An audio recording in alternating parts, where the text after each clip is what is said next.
क्या मोदी सरकार 3.0 के आते ही भारत में क्रिप्टो को लीगल मान्यता मिल सकती है? क्या 2025 में भारत बनेगा वेब 3 का सुपर पावर? और क्या अब आपको 30% के टैक्स से राहत मिल सकती है? अगर आप एक भारत के नागरिक हैं तो आपको ये जानकारी होना बहुत ही जरूरी है। दोस्तों, जब 2022 में भारत सरकार ने बिना किसी प्रॉपर फ्रेमवर्क के सीधे 30% का टैक्स और 1% का TDS लागू कर दिया था, तब से लाखों इन्वेस्टर ने क्रिप्टो से दूरी बना ली थी। इंडियन एक्सचेंज की ट्रेडिंग वॉल्यूम भी 90% से अधिक गिर गई थी, जिस वजह से क्रिप्टो को लेकर लोगों के मन में डर और कंफ्यूजन दोनों ही बढ़ता चला गया। और सबसे बड़ी बात कि क्रिप्टो आज भी पूरी तरह से लीगल या फिर इलीगल नहीं है, ये एक ग्रे जोन में फंसा हुआ है। लेकिन दोस्तों, अब 2025 में चीजें बदल रही हैं। अभी मोदी सरकार का पूरा फोकस डिजिटल इंफ्रास्ट्रक्चर और इनोवेशंस पर है।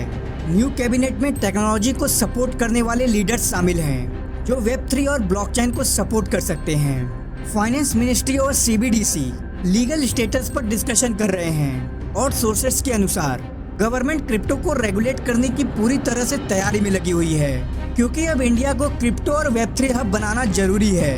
दुबई और सिंगापुर जैसे देश हमसे पहले ही आगे निकल चुके हैं, और अगर इंडिया को ग्लोबल वेब 3 पावर बनना है तो लीगल क्लियरिटी जरूरी है। और अगर ऐसा होता है तो इससे हमारे देश पे बहुत ही अच्छा इम्पैक्ट पड़ सकता है।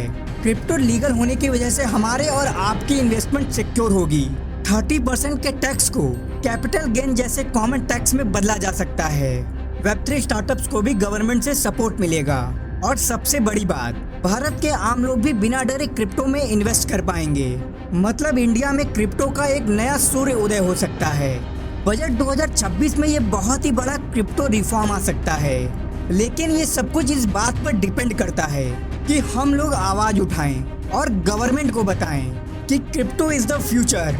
तो अगर आप भी ये चाहते हो कि क्रिप्टो को इंडिया में लीगल स्टेटस मिले और टैक्स सिस्टम फेयर हो, तो इस वीडियो को लाइक करो और कमेंट में लिखो लीगल क्रिप्टो इंडिया। मिलता हूँ नेक्स्ट वीडियो में। क्रिप्टो जिंदाबाद।